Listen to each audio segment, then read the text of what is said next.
Well, hello everybody. My name is Pragathy Krishnan. I'm a fourth year student at UFT Scarborough. I'm also an administrator at C4 Music Group. We are a Facebook group that focuses on connecting with Canadian composers. And I'm here with our guest. I'm here with Shannon Lai. Would you like to introduce yourself, Shannon? Yeah, so I am currently a undergrad and chamber diploma student at Wilfrid Laurier, and I'm also an admin at C4. So today we have our guest, Mr. Jonathan Dagenais. It's so nice to meet you. Jonathan Dagenais is a conductor, composer / arranger, and teacher. He has worked with many organizations like unidentified woodwind orchestras,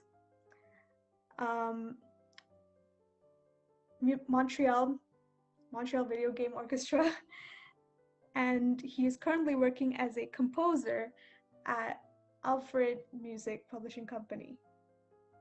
Yep. Yeah, nice to meet you both for this interview.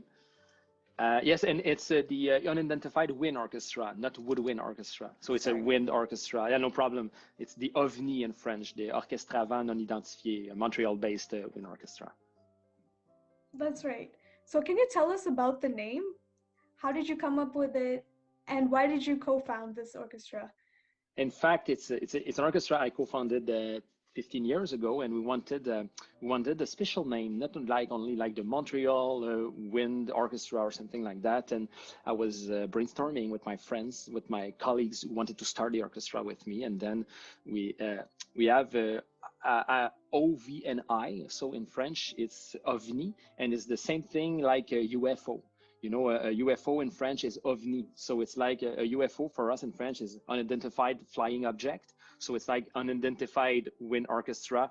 And in French is the Orchestre Vents Non Identifié. And it was to underline a bit the fact that we were a little bit, we wanted to go somewhere else than what all wind orchestras were doing. So by presenting like special repertoire, having like guest composers and things like that. So yes, that's why we chose a special name, just to underline the special aspect of the wind orchestra. Interesting. Okay. Shannon? And can you talk a little bit about your the few other orchestras that you conduct and compose with? Yeah, I'm conducting also the Montreal Video Game Orchestra, the Orchestre de Jeux Vidéo de Montréal, which is a wind orchestra also dedicated to video game soundtracks. So we only play video game music, which is absolutely fabulous and a total different artistic concepts than my other orchestras. And what's really nice with this orchestra is that we totally arrange all the repertoire. So let's say we choose 2 years in advance. We're going to do let's say a Final Fantasy concert. Then 2 years before that project, we choose the pieces we want to do. We have a huge community to select arrangers from around the world now. And we also have what we call our prime arrangers. Someone we give them directly some arrangements because we know the way they arrange will fit the orchestra sound. It's a really interesting project, the Montreal Video Game Orchestra, and this orchestra brings in concert hall sometimes like 2,000 people, and it's really awesome. It's like a rock show there. I'm conducting also the Saint-Jean-sur-Richelieu concert band, the Cercle Philharmonique de Saint-Jean-sur-Richelieu, which is an adult community band in the South Shore of Montreal. And finally, I'm conducting also, I'm the principal conductor of the Ottawa Pops Orchestra, which is a symphony orchestra dedicated to Broadway music, film soundtrack music, video game music too, and like more accessible classical works also. Interesting. I really like how you have such like a versatile list of repertoire and versatile list of organizations that you work with. Yeah, that's the how reason. Adaptable you are as a musician. Yeah, that's the reason I've got 4, because if I was to repeat the same kind of let's say an ensemble concept, I wouldn't conduct 4 ensembles. It's because the 4 ensembles gives me 4 different artistic experience. That's why I'm conducting 4 things, because it's a lot, but that's why I take 4 for now. Yeah. So where where were kind of like your roots? Did you start off, what instrument did you start off with? Did you get into composing, conducting really early on?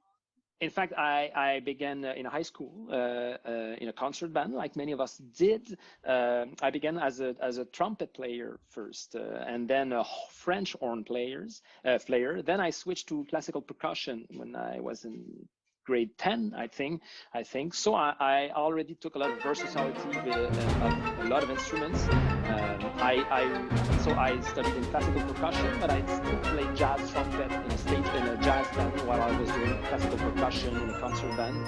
And very young, I remember that I loved to compose. I remember when I was in elementary school, we had like basic music lessons in classes, but I had at home a little organ, like 3 octaves, 2 octaves, a little organ that my mother bought me, and I was improvising on it, and I was finding melodies like here, which no one told me I was right playing them, and I was just having fun. And I remember I discovered chords also, and I was like, oh, okay, this is 3 notes at the same time. It makes a major. I didn't know it was a major chord, but it sounds like a happy sound, and then minor one. It sounds something, you know, like those basic expressive nature of chords. And and that's the way it started. And so I was always like, I always liked to just like do anything on the little organ and find sounds, find things like hearing a melody and then this is the melody. This is where. So that's where it started. And when I was in high school, I was I think in grade 9. Yes, in grade 9, I was the librarian of the concert band. My teacher there was really structured, and we had like some jobs. I was the librarian, and so I had the fun when I was doing the copies for the whole band. He for me as a gift, for me copying the score for me of what we were playing. It was with so much joy looking at this song. Wow, the instruments is like on top of each other. It's incredible. So I began to really like collect those scores, and I was looking through them. Sometimes in a rehearsal while I was playing percussion, I had my percussion part in the score around me, so I could hear what everyone else were doing. And it was a revelation for me. It was like, wow, this is everything that gets together. And I learned a bit that way. Like, okay, this is a doubling they usually do. Like when you're in young concert band, like let's say French horn and alto saxophones. You're like, okay, they really play a lot of things together. Then I switched to and things like that. So that's the way it all started. And then I went to Cégep, Cégep in music there in Quebec. It's a different school system. Then I went I did my undergrad after that in music composition in écriture musicale, which is like music composition, but with a lot of how can I say, academic writing classes like tonal counterpoint, modal counterpoint, tonal harmony, modal harmony, and it's really like school academic oriented. And I also did after that my master in conducting, and for me a big part of conducting is composing. Because you have to know when you analyze the score what the composer wanted to do, what sound did he wanted to have, what expressive nature did the composer wanted to produce. So it's a perfect mix for me as a conductor. And then I also conduct as I studied a lot of orchestra scores, concert band scores, and symphony orchestra scores, everything like mixed up, and I compose. Why were you interested in? In fact, it's a coincidence because, as I said, when I was in high school, I was in a concert band, so that sound I really enjoyed that sound. Maybe if I studied in a school that had a symphony orchestra or something, I would have jumped on symphony, but now with some time after that, I realized that it's a good thing also, because for me, strings in an orchestra, strings are like a big chunk of colors. Okay, you have those 4 basic. Let's compare that to pencil. 4 big like highlighters like this. Just one moment. Like the strings for me are like this, big chunks of highlighters. Like yellow, pink, green. And for me, the wind orchestra is like, I don't know if you remember that, those big Prismacolors pencils, all the colors, you have like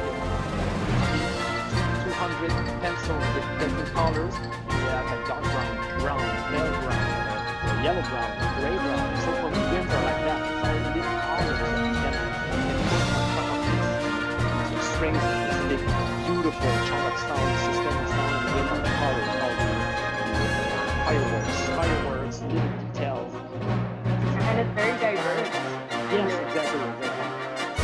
but mainly because I studied. I studied concert band, and even after my high school, I played in conducting concert band. So it's part of my natural sound that I play. So that's compose more for concert band than I compose for chamber music or symphony orchestra or strings.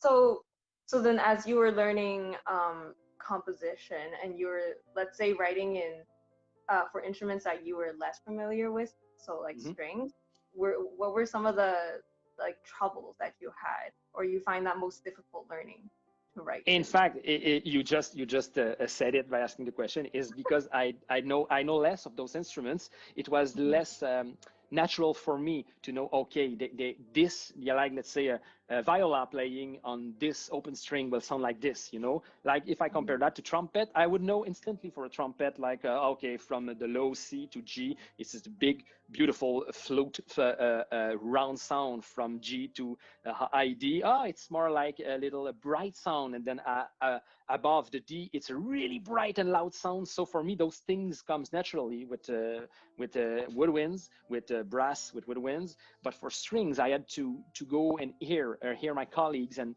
ask I remember I was in university and I was asking my colleagues, like playing a viola. I said, okay, can you do some spiccato for me? Okay, can you do some pids? Can you do pids bardak? Can you play and doing some glissando? So I had to really experiment. I like the fact as a composer to play myself some instruments, to after that to write them in a better way. You know, it's an important thing for me, but as anybody, we cannot play all the instruments, and I would be really bad playing some instruments. So yeah, that was more difficult for me. But I had the chance to my final project doing my undergrad. I did my first symphonic work for wind orchestra. So I had this chance, like, okay, as your final work, you can do a work for an ensemble that you really know the sounds and you like it. Okay, wow, that's really interesting. I like the way how you explain, like, how, you know, experimentation is a really important part of your composition. Yeah. So how has that changed, like your methods of experimentation, in terms of finding new ideas for composition, in terms of finding new techniques? How has that kind of evolved over the years? In fact, it's a lot. It comes from few things. First of all, I still study scores. You know, that's my first, I would say, my first learning process now that I did my studies in undergrad.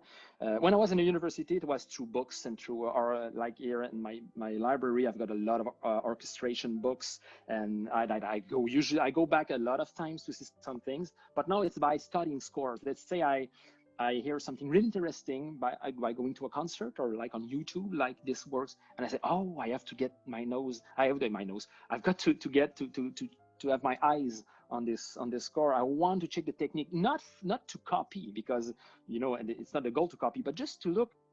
He did this thing with this thing, so it sounds like that. So I get a little tool in my head saying, if I want maybe sometimes to have this kind of natural expressive nature or something, that's a tool I can have.